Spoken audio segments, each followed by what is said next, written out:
Du coup, je vais vous parler des symptômes gynécologiques dans le SED. Donc, Madame Gompel n'a pas pu venir, voilà. Je vais essayer de la remplacer au mieux. Alors, je vais vous parler de l'étude qu'on a montée donc, à l'Hôtel Dieu avec les patientes, particulièrement les patientes que le docteur Amonet nous envoie. Donc, dans notre étude, on avait 387 patientes qui avaient donc un SED hypermobile. Elles ont été incluses de mai 2012 à décembre 2014 et donc on leur a donné un questionnaire qu'elles devaient remplir, donc en présence du médecin, comme ça on pouvait corriger les choses, leur expliquer. Donc il y avait les symptômes du SED, les symptômes gynécologiques qu'on a étudiés surtout, c'est les dysménorrhées, donc les douleurs pendant les règles, les métrorragies, les perte de sang en dehors des règles, les ménorragies, donc les règles trop abondantes qu'on définissait par une durée de règles supérieure à 7 jours ou alors l'utilisation de plus de 5 protections par jour. Les dyspareunies, donc les douleurs pendant les rapports sexuels.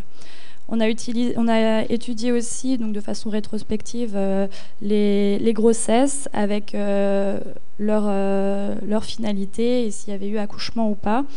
Et on a étudié l'influence des facteurs hormonaux, donc de la puberté, de la contraception, des grossesses, de la période postpartum, de la ménopause sur ces symptômes du SED. Donc, ce qu'on a trouvé dans notre étude, c'est que il y avait 77,6% des patientes qui souffraient de ménorragie, 22,5% de métrorragie. Les dysménorrhées aussi, c'était une grande part, c'est 73,1%. Et les dyspareunies profondes, 42,7%. Donc les dysménorrhées et les dyspareunies profondes, ça fait penser à de l'endométriose. Donc elles avaient une IRM, enfin souvent elles avaient une IRM qui montrait soit il y avait de l'endométriose, soit pas. Et on n'a pas forcément prouvé qu'il y avait plus d'endométriose chez ces patientes. Des dyspareunies aussi. Pendant le rapport, donc soit des brûlures, des prurites ou alors des déchirements. Alors,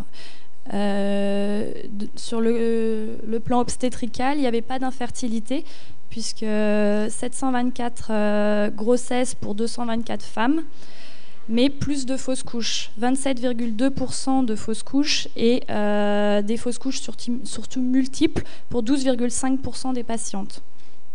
Donc 12,5% des patientes ont fait plus ou égal à 3 fausses couches. Il y avait le traitement de la prématurité, enfin, la menace d'accouchement prématuré, c'était 9,4% des patientes pour seulement 1,1% d'accouchement prématuré. Donc elles font plus de faux travail en fait. L'hémorragie du postpartum, c'était 4,8% et les déchirures vaginales sévères au moment de l'accouchement, 2,3% et des césariennes, 9,2%. Donc on a aussi étudié l'influence des facteurs hormonaux. Donc, comme on a vu en plus juste avant, c'est qu'effectivement, il y a 69% des patientes qui déclarent qu'elles ont eu un SED, les symptômes du SED avant la puberté. Il y en a 49% qui ont dit que la puberté avait aggravé les symptômes. Et 40% des patientes remarquaient que leurs symptômes étaient également aggravés dans la période périmenstruelle. Il y a 26% des patientes qui ont été aggravées pendant leur grossesse et 36% dans la période postpartum. On n'avait pas beaucoup de patientes ménopausées, mais il y en avait 22% qui disaient qu'elles étaient améliorées depuis leur ménopause.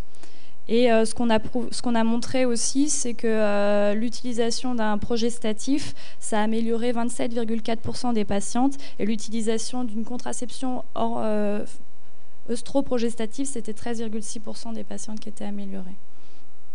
Donc ce qu'on peut dire du traitement, comment nous on procède. Pour les problèmes de saignement, on leur propose soit une contraception œstroprogestative, soit une contraception progestative. Et on sait que ces patientes, c'est pas très efficace l'hexacil sur les ménorragies. Sur les dyspareunies pendant les rapports, on utilise ce qu'appelle Madame Gompel son cocktail SED. C'est des œstrogènes 2 fois par semaine localement en ovule, de l'acide hyaluronique et de l'Opalgine pendant le rapport, enfin juste après le rapport pour les patientes qui sentent les brûlures après le rapport. Et pour les patientes qui sont vraiment très gênées, on peut proposer de la lidocaïne gel juste avant le rapport. Et pour l'accouchement, on préconise une bonne hémostase des déchirures et utiliser des fils non résorbables.